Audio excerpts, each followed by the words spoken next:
Welcome to the Falmouth Chamber of Commerce.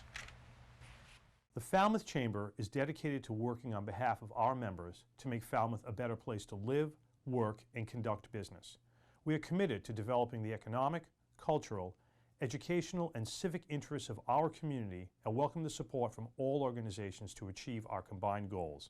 Whether you call Falmouth home, are a summer resident, or a visitor, we hope you take advantage of all that the Chamber has to offer.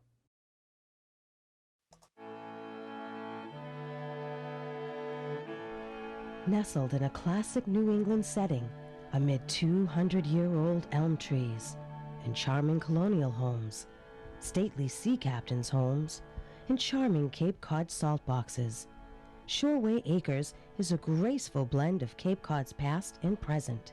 Shoreway Acres, proud sponsor of Falmouth Community Television. Green Harbor Waterfront Lodging is nestled in a woodland setting on a picturesque ocean inlet. Green Harbor offers a family waterfront vacation. Enjoy our private boating beach with dock, rowboats, and paddle boats, oversized heated outdoor pool, and kiddie pool. Relax in our waterfront and beachside accommodations. 548-4747 or gogreenharbor.com. People think that a locally owned and operated appliance store may not offer what they need. Actually, we have trained and dedicated sales associates, expert delivery and installation, professional repair service, and personal customer service. Plus, we have access to a huge local warehouse with over 6,000 models in stock. Crane Appliance. We call the Cape and Islands home.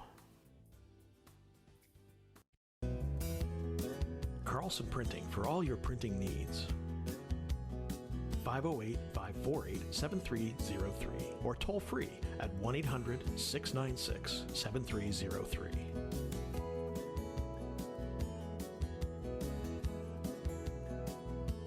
Our email address is carlsonprinting@aol.com. Carlson Printing for all your printing needs. Hosting services for fctv.org are provided by Meganet Communications. Meganet offers a wide array of internet services including Mega Backup Cloud Service, server colocation, T1, fiber, Metro Ethernet, as well as telephone services such as hosted PBX and digital voice. Their #1 goal is to keep your communications network up and running and allow you to focus on growing your business. 877-634-2638 or meganet.net. The Quarterdeck Restaurant, located on Main Street in the heart of Falmouth, specializing in fresh local seafood and other classic American cuisine, featuring a full bar with friendly staff. And the Bucatino Restaurant and Wine Bar, located in North Falmouth just off Nathan Ellis Highway, featuring catering services with 2 full event rooms serving up classic Italian cuisine.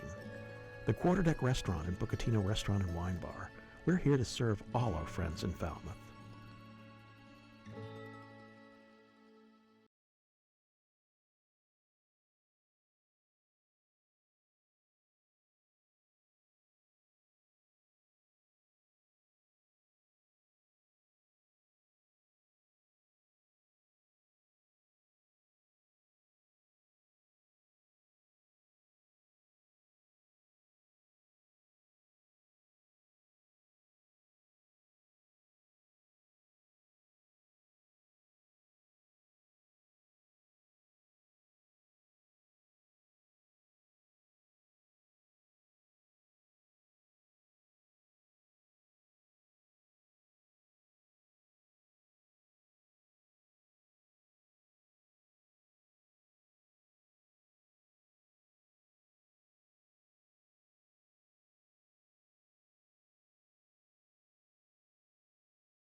3 seconds here for FCTV 1. Welcome, good evening. This is our August 27th, 2020 Select Board meeting. We're here tonight for a couple of limited items. Obviously, we met at length on Monday for our regular scheduled meeting. We made some accommodations to try and address those this evening. What I will do, as we have done in the past, this is a meeting that's being held virtually, which is allowed under the governor's orders pertaining to COVID. And all of our votes will be via roll call. And certainly we'll begin by going through to just call it to order with attendance. And I'll just say your name and please note that you're here so that that's recorded for meeting minutes. So English Braga present. Patterson? Patterson present. Brown? Brown present. Taylor? Taylor present. Jones? Jones present. And for staff, we have Julian Suso. Suso present. Thank you. And in the background, we have Assistant Town Manager Peter Johnson-Staub as well. Johnson-Staub present. Thank you. All right, so first, if we can, if you'll join me in a Pledge of Allegiance, please. I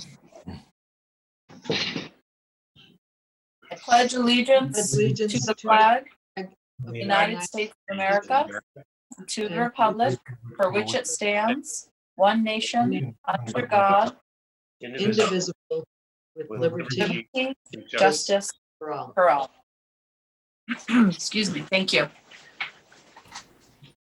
We're going to get started right into what we hope is going to be a short and productive meeting.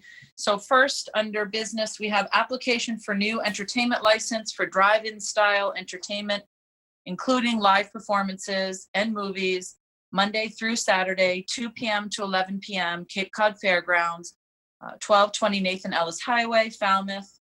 This is under the direction of Vivid Event Productions, LLC. We have Kevin Pacheco here tonight. Connected to this, and I'll read it out and we'll talk about both of these things at the same time. Request for special permit for concert on Saturday, August 29th at Cape Cod Fairgrounds, 1220 Nathan Ellis Highway, Falmouth. Kevin Pacheco, Vivid Event Productions, LLC. So the board has received quite a bit of information in the last couple of days about this. Essentially, as the board recalls, we approved a license back a couple of months ago to allow drive-in movies at the Barnstable County Fairgrounds. On that license, it indicated that there would be, at some points in time, some live performances as background music, as individuals were parking their cars and getting their concessions. Since that date, there have been some really wonderful movies shown there, and that's been very positive. We haven't had any complaints about any violations of that license, but it came to the town's attention that there was a rather sort of large music festival planned for this coming weekend. And it really was determined by, I think, town staff, that was really outside the scope of what the license permitted, in that it wasn't a sort of secondary event where some music was playing before a movie, but rather it was in fact the main event, and it was a live performance by, I think, a couple of different bands. So thank you to Mr. Suso and to other town staff for kind of moving this forward as quickly as possible. The hope is to address it this evening, get some clarity about the event this weekend, as well as sort of the ongoing permit or license rather, for these events. Mr. Suso, do you want to just add anything in addition? I know we received a lot of feedback from town staff, including Assistant Town Council Irie Mullen, and we can get some information just in regards to what our options are here tonight. And so anything you want to add, Mr. Suso? Thank you, Madam Chair, members of the board. We do have the two exhibits, if the board would like to see those on the screen. The first is the original July 1st entertainment license for drive-in movie purposes that you described earlier. And the second is a revised new entertainment license, which could be considered under your agenda item number 1. And with your packet, you also have some feedback from some members of town staff regarding the interpretation of the governor's emergency orders and the potential for a special permit. So it would seem that if the board is inclined to approve the new revised entertainment license, that action on number 2 would not need to go forward, because that one would encompass the other. However, if your preference is to, at this point in time, act on a standalone special event, as Assistant Town Council had suggested in her email of August 26th, which has been transmitted to the board in your packet, then you could act on number 2 alone to facilitate the Saturday evening event going forward and continue to review musical presentations under special permit process. So those seem to be the 2 choices available to the board this evening.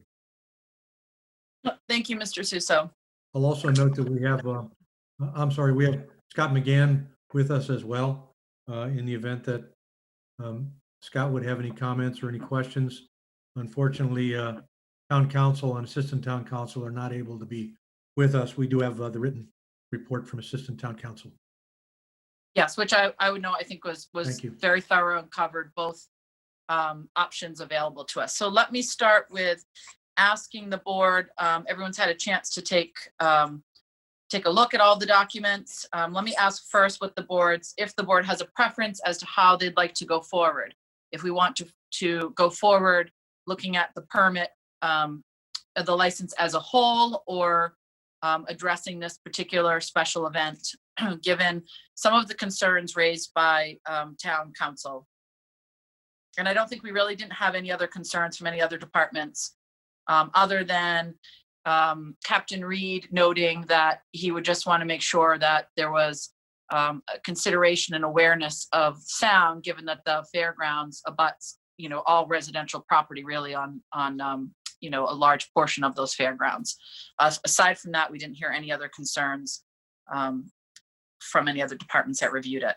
So do we have anyone on the board first who would like to indicate if there's a preference as to how we go forward, or any thoughts about it at all? And then we'll hear from Kevin. Go ahead, Doug Jones. I would lean towards going towards the full license, but I would want to put a little bit restriction on, right now the license is just Monday to Saturday.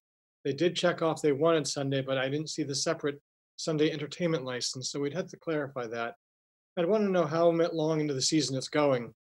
And really, are we talking that it could be Monday, Tuesday, Wednesday, or Thursday? Or if we're really just talking the weekend, I'd rather know that, or let the neighbors know we're just talking weekend times.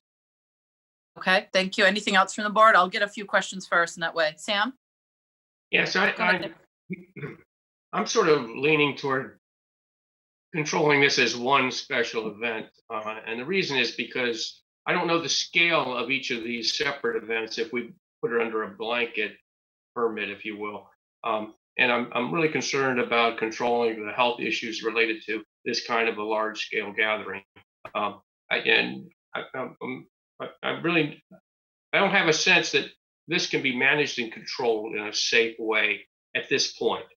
But therefore, if we're going to have large entertainment events with live performers, I'd sort of like to do this on a case-by-case basis to make sure that each one of them is controlled properly. Okay, anything from Doug, Brown, or Nancy? We've got a proponent for each one of the choices available to us. Well, the first thing is, when we first approved this, my understanding was it was just going to be before the movie, a solo or maybe a duet, just a little quick warm up to get people interested in coming out. And the concert idea is a whole different ballgame. And, every time Crooked Coast plays, people want to dance and they want to get up to the front. And how are you going to control that? Are you going to tell people stop dancing, back in your cars? I mean, is that what you're going to do? So let's bring Kevin. Kevin, why don't you address let's talk first and foremost about this weekend and how you anticipate addressing if the event is permitted, how you what you have in place to address concerns about keeping with the requirements that are on your license already around people in their vehicles. And then the second piece is to answer the question about what other events are upcoming, and is this something that there's going to be music 3 days a week, 1 day a week? So let's start with this weekend, please.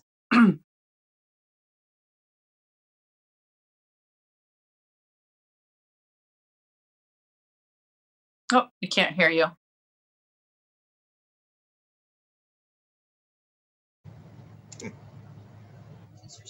Yep, should be able to. We can hear you now. Yeah, you can? Okay, great. Yes. Well, thank you, Madam Chair, and thank you to the rest of the chair board for taking the time on Thursday and today to speak with us about this event. So we've been looking at, and we've been approached by so many different members of the community because of what we have to offer here. Falmouth is in a really unique and rare opportunity, having the fairgrounds here, and then having us here as well, to kind of host and serve different entities that are in town. We have had a couple churches reach out as far as putting their pastor on the stage, and so some of our stage that's there was focused for our second screen. It's to house our second screen. It's just easier, the rigging and the engineering and everything for that.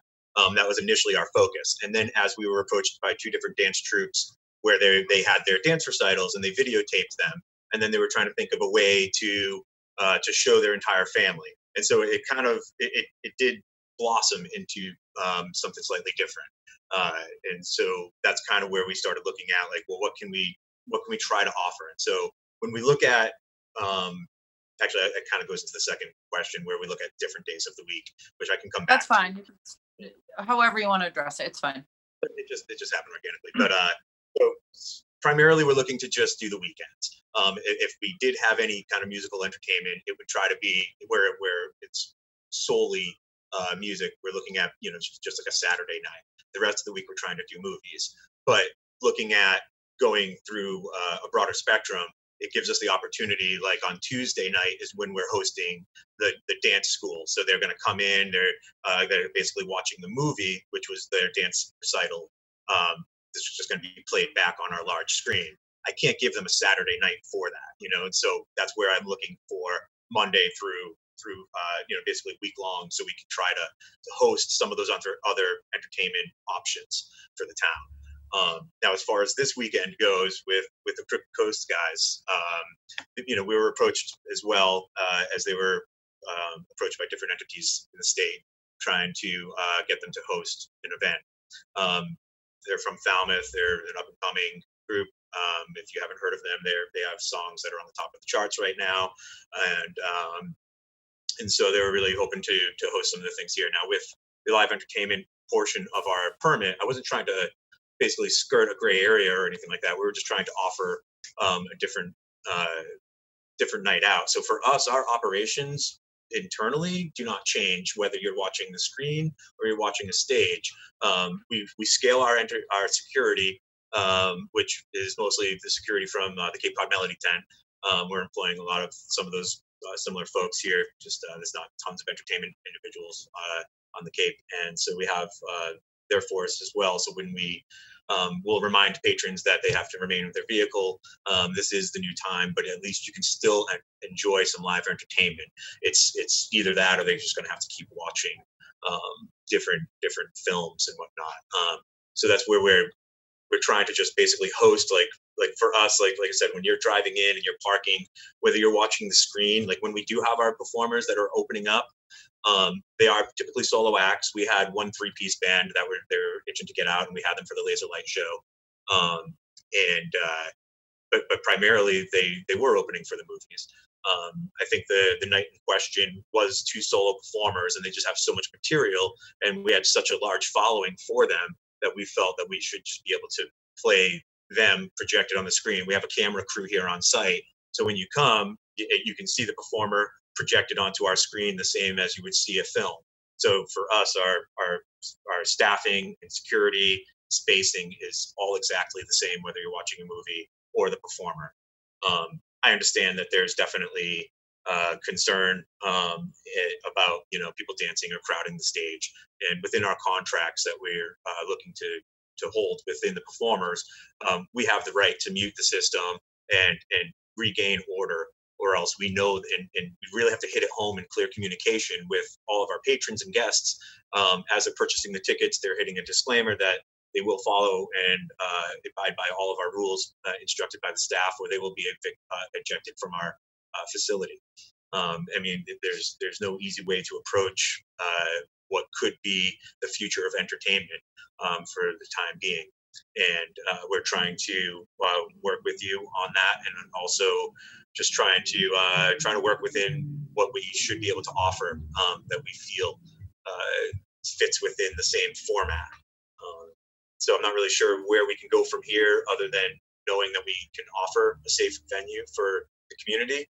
I'm not sure if you were able to see that. We kind of sent out we had some video come out recently, so I put it in as part of the presentation. But you should be able to feel safe within your space, and also know that you can still just watch a performer, watch a movie, watch a dance troupe, go to church, watch different things that are in town.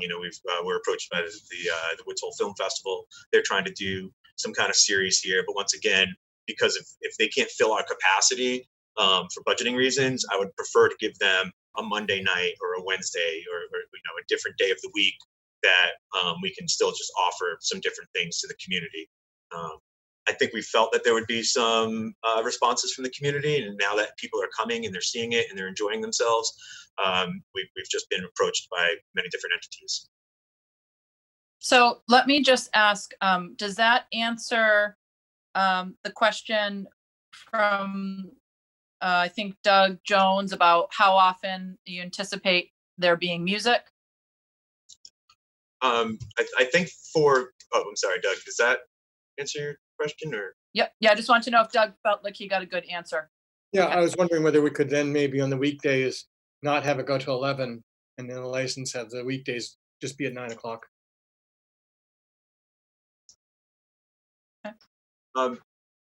We could do that. We could hold back the noise, and maybe, because as Equinox comes and as October's, we're starting to look at offering double features, because it'll be darker earlier in the day. And so that's primarily why we were going later. It was just for the summer season, we needed to be dark out for our projection to show up. And so as we get into, kids going back to school, and it's just getting darker earlier, we're going to push our gates sooner so we can try to get into movies.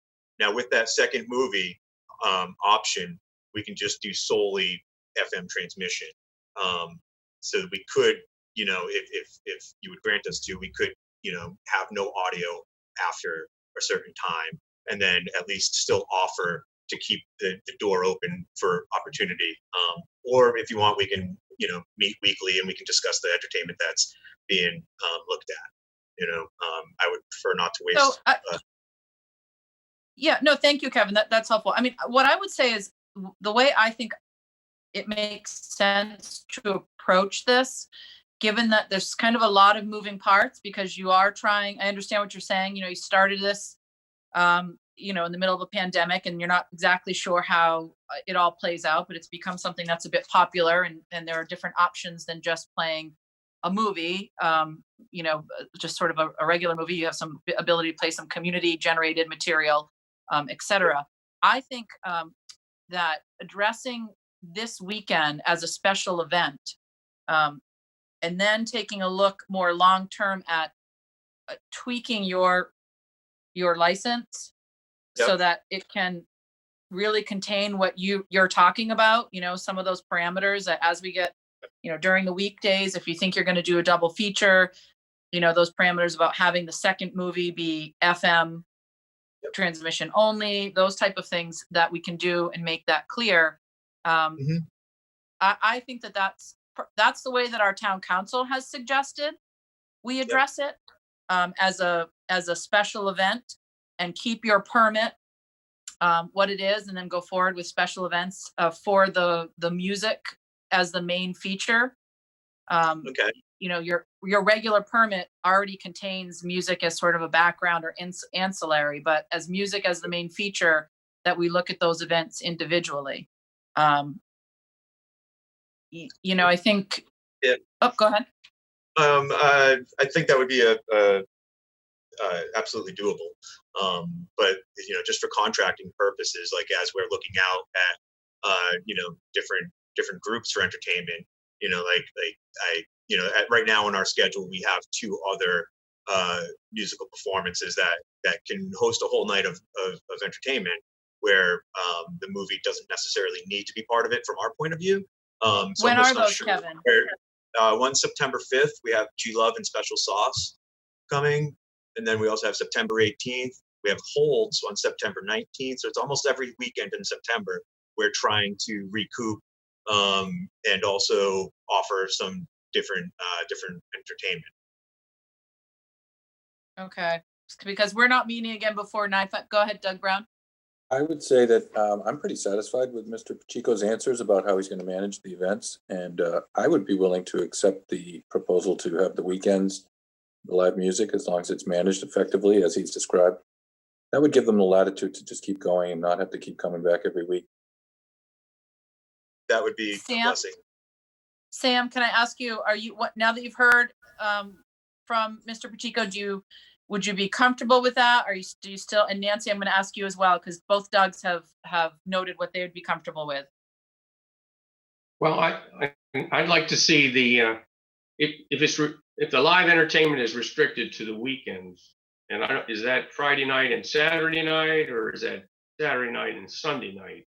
I'd like to see that pinned down, so that it's at least a designated period during the week, and it could be a little bit more controllable. I am concerned about your managing the population that attends, and also, quite honestly, the population of the performers and all the support crew. I can see how that could mushroom up to a large number of people. And again, safety, health, public health, and public safety is critical here in my mind, because we've actually gotten our infection rates down pretty low. And I would hate to see your venue become a big spreading event, because we've seen it happen in other places around the country.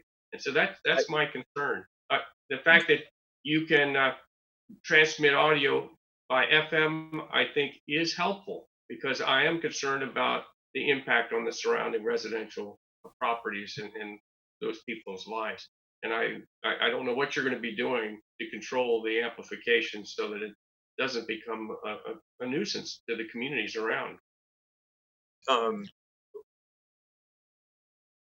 Let me just hear from, hold on, Kevin. Let me hear from Nancy. Can I just hear your thoughts, and then we'll have Kevin answer that and any other questions you might have, please. Yes, Kevin, if you could you just, and excuse me if I missed it, but could you just give us a little bit of a rundown of the safety precautions in terms of the spread of the virus that you'll be taking during these musical events? Because I really do agree with Sam and Doug that, the health and safety, they have to be first and primary. So if I missed it, I apologize, but can you just give me a quick rundown? Yeah, absolutely. It's definitely our primary concern as well. Number one, we have a small team. If my team gets infected or if there's any problems, then we can't operate. So we're constantly monitoring ourselves and each other. I do contact tracing within our own venue staff, including concessions and security. What's great is that our whole staff throughout this entire season, it's all the same individuals. Now, as far as other performers coming in, what we're working on is our stage is 32 feet wide. We're not looking at doing any groups that are more than 4 or 5 pieces. Any singing or any of that nature, our first row is 28 feet away from the edge of the stage. Actually, it's from the edge of our concrete barriers is 28 feet before you get to the first row of patrons or vehicles. which is ample space. I believe the state guidelines are 10 feet away from any performer versus patron, 6 feet from each performer on stage. We all, so the groups that we're looking at, especially some of the local guys, they may be, what's the word I want to use? They definitely are. It's kind of going to be a new thing to everybody, where we have to watch ourselves as far as staying our spaces. But most bands that are performing, it's what they want to do. It's their livelihood, and many of them have been quarantining with each other for months, writing new albums and trying to get out, and they're all chomping at the bit to get out. That being said, it doesn't mean that this is going to be a floodgate of people coming in. We chose Crooked Coast, and we're working with them because they are from Falmouth. They're going to be the next big thing, and they're from the town. And so that's one of the reasons why we were trying to work with them. Now, as far as safety precautions are, we have, because we're on the fairgrounds, our bathrooms are running water bathrooms. So we have bathroom attendant that's going to be allowing only 4 people in each restroom, where normally you can have, I believe, 9 in the women's and 11 in the men's. So we brought it down to 4. We have constant cleaning at any point. If our bathroom attendant sees that anything needs cleaning, we just hold the bathroom for a moment, give it a disinfectant, and then reopen it. As far as spacing, there's no mingling, and we're really strict about that. There's no mingling between space to space, and that's one thing that some town people are having a hard time getting a hold of as they enter, and they're asking us to hold spaces for their family member who's meeting them coming in 15 minutes. Oh, they'll be here shortly. Can you hold the space? No, absolutely not. We don't allow it. We're not going to, I definitely didn't invest a lot of time, months, energy, waste all of our time with our staff. Like, we're not trying to do this just to lose it over one performance. We're doing this to build up trust with you, and then also offer the community something to do. At the same time, make a small revenue so we don't have to go working in another field that we're not used to working in. All of our team has been professionals. We've been doing this for 25 plus years, and we take it very seriously. So I'm not willing to lose that over one show from a local artist. But I do think that we have everything that is needed to offer safe distancing and give you either a movie or a live performance. Like I said, our operation will not change from one to the other than offering more staff. As we see every ticket that gets sold. So I can tell you that today we only have 10 tickets sold because it's raining out and it's not so nice. Do I need, 8 security guards here today? No, we don't. But as we sell 100 tickets, we will absolutely have 14 on staff. And those will be reminding people very kindly to stay in their areas or get back to their vehicles. So as far as safety, we have sanitizer everywhere. We have contactless payment systems. And so I'm not really sure what else to offer other than constantly reminding the audience to not mingle. This is kind of where we can go from here. Thank you. Did that answer? Obviously, everyone's on masks. Obviously, everyone's with masks, encouraging masks. Any performer that's on the stage will remind the audience if there's anything that seems to get out of hand. Like, they're all notified that we will mute the system immediately, and the performers will ask their crowd to change it. If we're only doing this once or maybe twice a week, as far as musical performances, we should very easily be able to keep it under control. Scott McGann wanted to join us. Yes, Scott.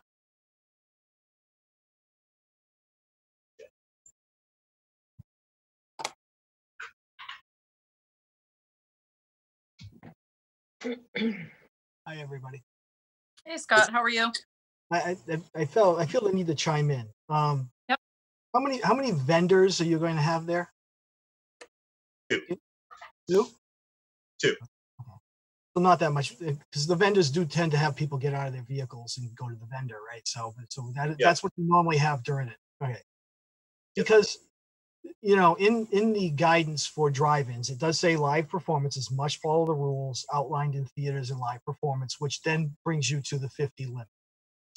And I can see that, the idea was that we need to have the people stay in their cars, correct? That's the whole idea, and the whole gist of this is having people stay in their cars, in their space, much similar to how we laid out town meeting and so forth. Everybody gets their little space. We're all in agreement on that. So, like you said just a few minutes ago, that you have a small group of staff. Okay, so what I'm thinking is, I need I think on this first one, if the board chooses to do this, that I need to have somebody there. So I need to have a health department staff person there. Now, we have an ability to do we do charge for an off hours inspection. Okay, we do have an fee. I would feel more comfortable with it if I actually had somebody from my department there, at least for the first one. Yep. That being said, there's not going to be a lot of leash. I think that if people are out dancing in front of the stage and there's nobody out there policing it, it doesn't, I'm just saying because it's hard to control big crowds. Okay. If it's a problem, I don't need the Board of Health as a health agent, not to, I'll just put a stop to it. I'm just not going to, you have a cohort of people that are getting the infection more often because they're the 20 to 30-year-old range that haven't been doing a good job with social distancing. They're chomping at the bit to get out and do something. I've got teenage daughters. I totally get it. I understand. So my only concern is the management of it. Okay. And I think that one of the requirements I would suggest is that, at least initially, until we get to see what this looks like, that, that you allow me to having the health agent down. Well, I guess we could do that anyway. You can do it anyway, I think. Right. I would do it anyway. But I think we should do this like we do off hours inspections on all the fairs and festivals over the weekend. So when we do these food truck festivals, we charge the $200 and we go out and inspect every food truck. So we'll treat it like that and have somebody on site, one or two of us on site, to see how this is going to manage. So because I'm slightly uncomfortable with the concept, because the guidance clearly, and actually on calls with DPH, once you have live performances, you are no longer a drive-in. And so that's sort of how the guidance is. There are wiggle room, and Nairi, being as brilliant as she is, picked up on some of the nuances on there and the discrepancies on it.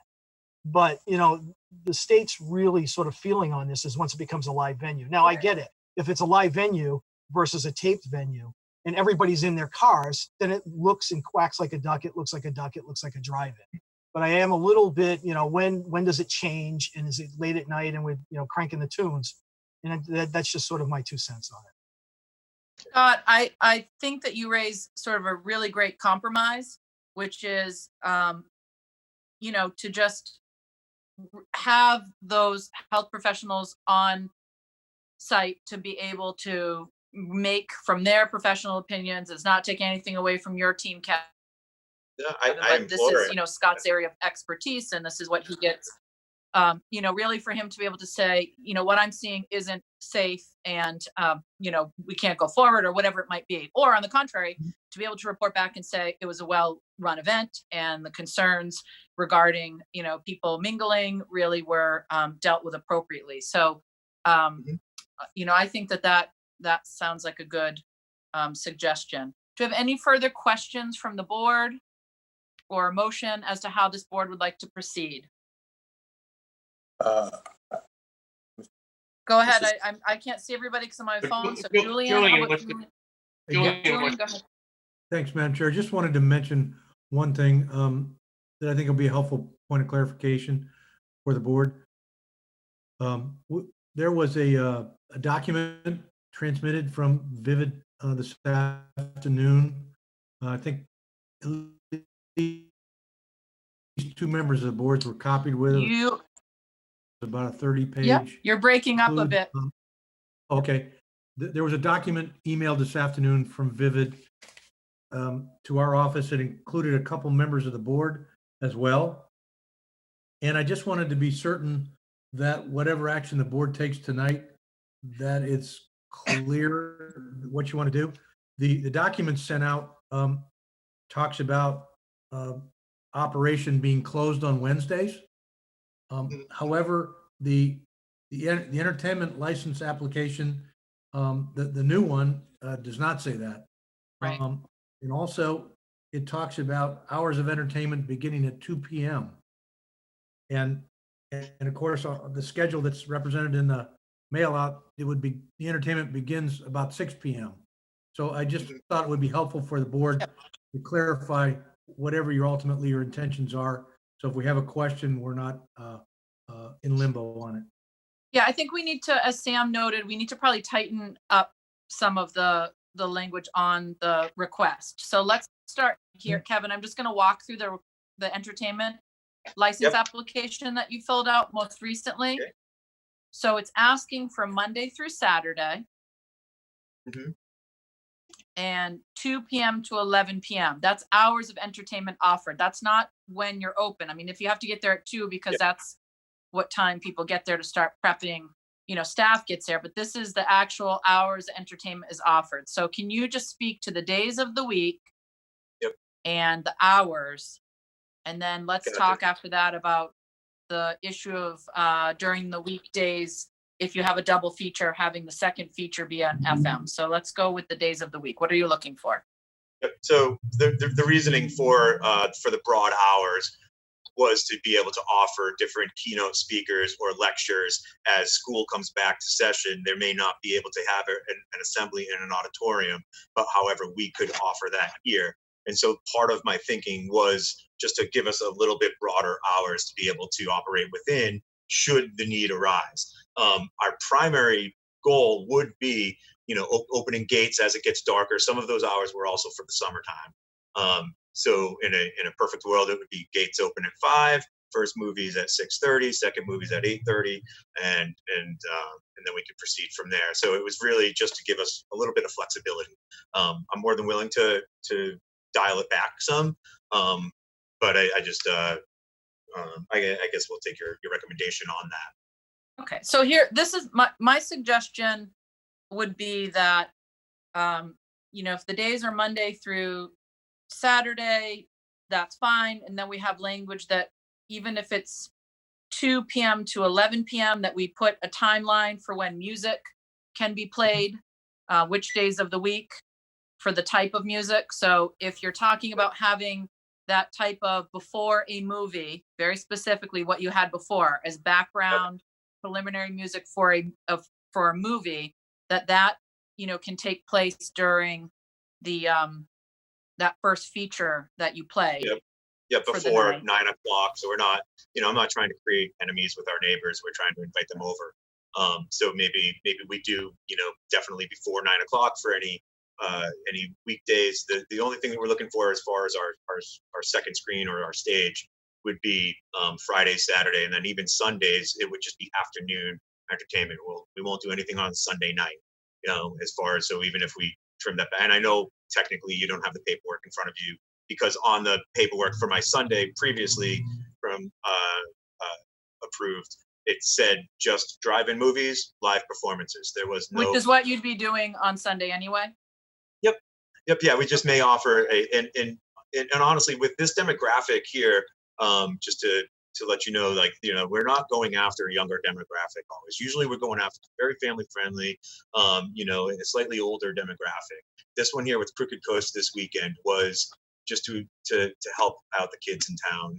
And, so we're going to have extra security. Like we know a lot of eyes are on us. We're trying to do it right. So I implore, I would welcome any health agents with us. Okay. So go ahead, Doug Brown. I was going to say, if the music, the accessory music to the drive-in movie, if you're going to do a double feature, I would think you could probably have the music before the second movie starts. That's going to be before 9 p.m. or around 9 p.m. So I wouldn't exclude that completely, as long as it's not going to be going on after the movie starts. I'm just thinking, if it's, I just want to be really clear with it, because then everybody knows what to expect, right? So if we have a specific, there's no music on Sunday through Thursday after 9:30 p.m. And that music on those days is only ancillary or introductory to a movie. So you're not having a big concert on a weekday, a work day, because people are there.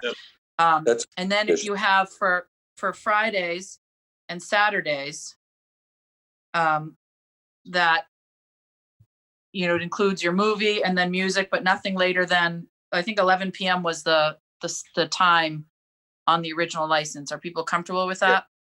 The only thing is on the 9:30 time, it's not as much there's no music. There's nothing broadcast out. It's all done through FM. There won't be anything outside any external noise. And that's all. 30?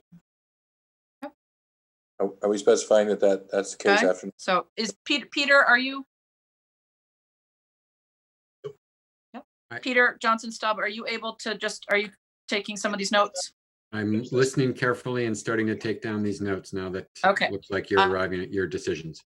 Okay, I'm taking them as well. So, so Sunday through Thursday, there's nothing broadcast outside of the FM in the cars. After 9:30. After 9:30. Right. And no live music after 9:30 because you can't contain that simply to the cars, obviously. And then for Fridays and Saturdays until 11 p.m. And to be very clear that it's in conformity with all of the requirements for drive-in entertainment. Understood. Which includes obviously all of the, people staying in their vehicles, near their vehicle, however, in their little allotted area. Yes. Right? Yep. Yeah, that sounds great. So just to be clear, so did you say Sundays music with the movie or Sunday? It's the 9:30 time period is Sunday through Thursday because that's the work week. Yep. Understood. Okay. Yep. And then and that frankly is in conformance. The Sunday one probably is already in conformance with your existing license, but anything else in terms of that needs to be included to tighten this up?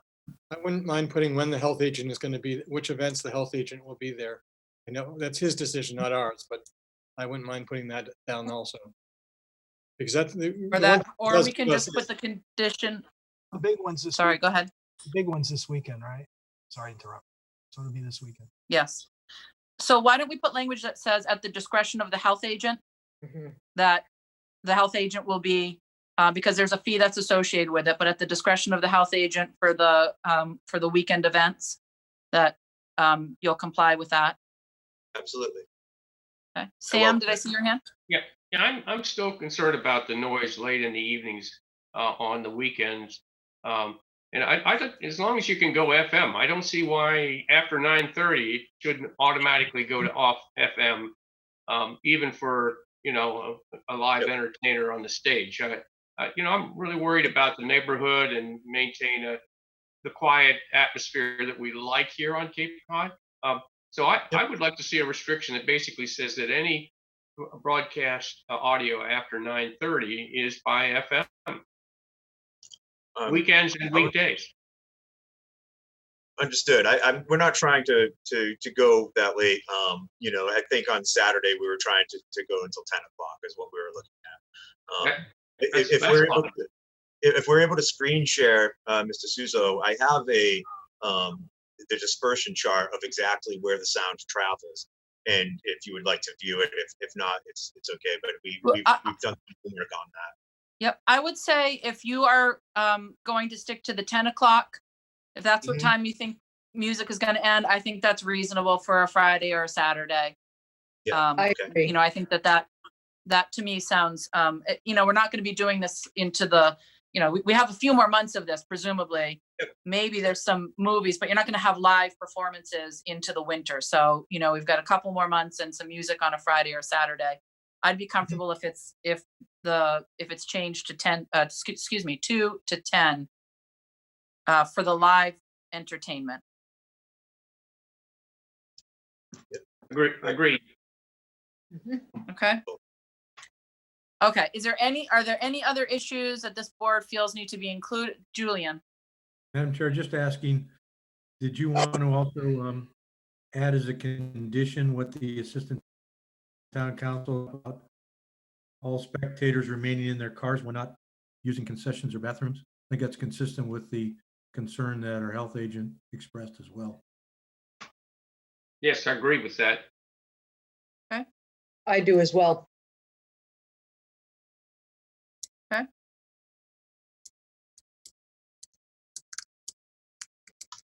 Anything else from the board? Just as a suggestion, I think that needs to be advertised to all of your customers or participants up front, and then just let them know that you're going to cut off the entertainment or the video if that's not followed. So they need to police themselves as to how many people are out of their cars heading for the concessions or the restrooms. And we'll have an agent there to kind of police it for a while. But I would think you'd want to come up with a routine to educate your clientele as to what the limits are for their freedom. And just, just to sort of drive home the point, and I know, every town we hear from folks, so, this town is doing it this way, this town is doing it this way. And the reality is that obviously these guidelines are new, but the guidelines are fairly clear. We had this with the movies on the library lawn. Once it becomes a type of event where you are drawing people and they're not confined to their vehicles, the drive-ins were really a cutout. But then we're limited to 50. And so, and any more than 10, and everyone has to wear a mask. So that's why we're trying to, we still have to work within the guidelines that the state has given us. Number one, because, it's good. Most importantly, it's good public health, and nobody's going to benefit if we have a spike in COVID numbers here. And secondly, because these are the guidelines that have been put together by people who know far more than anyone, maybe other than Scott, on this board about sort of best practices in this situation. So that's why we're, we really want to make sure we're following those guidelines. So with those, let's see. Peter is just saying, do customers leave their vehicles? Yes, I think that's correct, Peter. People leave their vehicles to get food and concessions and use the restroom. They're not really, there's nowhere else that they'd be getting up to go from their vehicles to, correct, Kevin? No, that's it. That's all. Thank you. Yep. Okay. Yep. So with those criteria in place, do I have a motion to accept or approve this new application or amended application? Okay, can I raise one more question? Sure. I want to make sure that the entertainers themselves are managed as well. So there needs to be policing of how they're located. I think singing is considered to be one of those things that tends to project out the aerosols that contain the virus. So you don't know whether you have an asymptomatic member of your entertainment groups. I don't know whether we should be putting a limit on the size of these groups and the size of their support staff, because I know that in rock concerts, the support staffs, the groupies, so to speak, could be considerable. So that's another area that concerns me. Again, the whole thing is controlling the spread of COVID-19. It sounds like, Kevin, from what I've seen, that this is probably the largest. Would you say this is the largest group of people? Yeah, this would be the largest group of people on this one here, but it's still managed really well. Every performer has to bring their own microphone should they be singing. The stage is 32 feet wide, and if each band is only 4 or 5 pieces, that 5th piece is the background percussionist that would be standing next to the drummer. These bands have already been self-quarantined together. It's like basically putting the same family on stage with each other. As far as support staff, this is where we're trying to reinvent the wheel, because you are talking about roadies, and this is a huge demographic that lost our entire livelihoods for the next unforeseeable future. So there is a large support staff, typically with large bands that you're thinking of. We don't have the capacity to bring in tours that would have multiple buses and tractor trailer trucks and of that nature. So we're looking at tri-state area bands that are already within our guidelines, and no more than 4 or 5 piece band. A 5 piece is really the biggest that I want to go, because like I said, we're not doing this to get shut down. We're doing this to try to offer something for everybody, but also give some of those roadies some work as well. Our backstage areas, each band is getting their own green room type area, and we're scheduling like for this weekend here, we have the schedules separated enough that our monitor position has plexiglass within front of it. Each singer's bringing their own microphone. Should for some reason they forget that, we have a case of all these the actual ball that goes on the microphone of all brand new ones, and so we basically just we'll switch it out, and that's how we're trying to work with groups like IEG and Live Nation, where we have close ties to, as far as just moving forward in the whole grand scheme of our lives and our livelihood and how we're doing this. So Kevin, let me just say, this is what I think would be helpful. If you can provide to our health agent your proposed list of events and, what those bands or performers consist of, 3-piece ensemble, 5-piece, whatever, so that Scott and his department can, look at that and, have a sense of what is scheduled to go on at a given time and decide whether or not it's something Scott has a concern about. Or, or about attending the event to make sure it goes well. So if you can, provide that information. Would you have an objection, or is there a reason why we shouldn't limit the size of these groups to no more than 5 members? No, we can do that. It's just some groups they may have. I'm just trying to stay open for the future, just so we don't have like what happened last Friday when I had 2 solo acts that were gonna play. And instead of having the movie, they were able to fill up the entire night, but they were 2 solo acts that we were trying to go with. And so that should hopefully show you that that's where our intention is. It's we're not trying to have a big band out here. As much as we would love it, there was a Ray Charles tribute act that was trying to play for a Sunday afternoon. We were going to have them on stage at 2 p.m. We were looking at, I think it was like September 20th, of possibly doing that, but they had 13 members in their band, and I said no. Do I think it would have been cool? Yeah. Do I think the community would have loved it? Absolutely. But we just can't house that. And I'm with you on this. And we are in a pandemic, and we're just trying to plug along and just do a little something different, but also stay within guidelines and just stay within reason, just to be reasonable. I'm not going to look at every gray area that's on the paper. I'm trying to do the right thing here and try to have honor, integrity, valor. All of those things matter to me. And so I'm just trying to, so if you want to put a restriction on the band members, that's fine. But I wouldn't see a reason that we would go any larger than 5 members. I think I'd be comfortable if our health agent, is able, if he's reviewing those things, and then he can address it. If it's a 6th member and they're I don't know, like you said, a percussionist in the back, if it's, given the nature of a band or whatever it might be. I mean, I think Scott is well positioned, not to give you more stuff to do, Scott, but I think he's the sort of eyes and ears that we want to see. Go ahead, Scott. Yeah, I don't know. Did you have your hand up? Yeah, I don't know how much time I necessarily have dedicated to each, going through it. If it's going to take me an hour or 2 each week.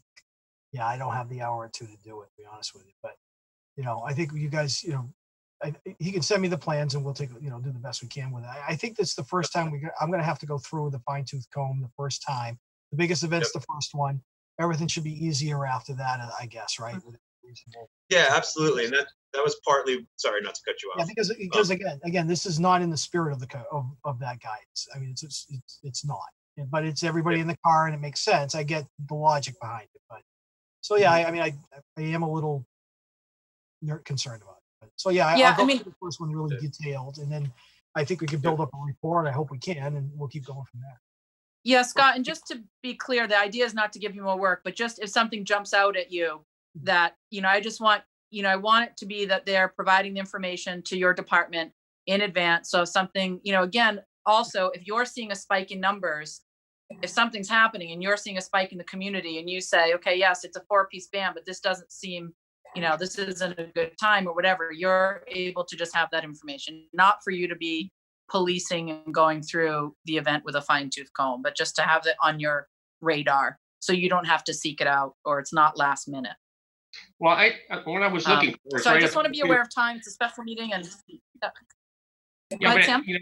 I think anything more than 4 members of the entertainment group should be approved by Scott. If it's over 5, then he has the right to weigh in on it. I don't want to. Otherwise, maybe it can be just routine. But if there's going to be a larger group, then I think Scott needs to have the authority to say yes or no. I think I'd rather see it limited to, even if we say 5 or 6, but I think to keep kicking it back to Scott to approve or disapprove, I think that puts a little much on his plate. I think if we limit it up front to 5 or 6 and be done with it, I think adding to his workload at this point is probably not the best idea. I was going to suggest that Mr. Pacheco could send an email to our board and we can just take a look, and if we have concerns, maybe then we might forward it to Scott. But I agree, we should responsibility for it. If we could pick a number and say 6, I'm not trying to waste anyone else's time. You guys are really busy, and like if you're comfortable with saying 6, that just gives me a little leeway on if the group or something changes. Technically, we have the space on the stage to go for that. I'm not looking for 6-member bands, but if it holds up one of the things, it's a quick email is also easy as well. So whatever your guidance is on that, we'll make it happen. Scott has his hand up. Go ahead, Scott. What you want to do is maintain cohorts. So we can't have the bands hanging around in a group of 30 in the back of the place too. So, I mean, if you keep these cohorts together, separated from each other, right? So we should see pods that move along, kind of like what we're doing in schools. Move the pods along, don't mix them in. Yep. Okay. Understood. So let's pick a number. So 6. no more than 6, and that. Oh, I'm sorry. Go ahead, Nancy. No, I agreed. No more than 6. No more than 6, and that it is the other piece is that the bands are kept in their performers are kept in their cohorts. Okay. Yep. Okay. So with all of that, do I have a motion to allow this application? I would move that we accept the application, approve the application as amended in our meeting. Now, Okay. Do I have a second? is this a blanket that's going to go for, basically for the rest of the season? Yes, this is in regards to their, so it's that first option, amending the license so that they're not coming back for each event.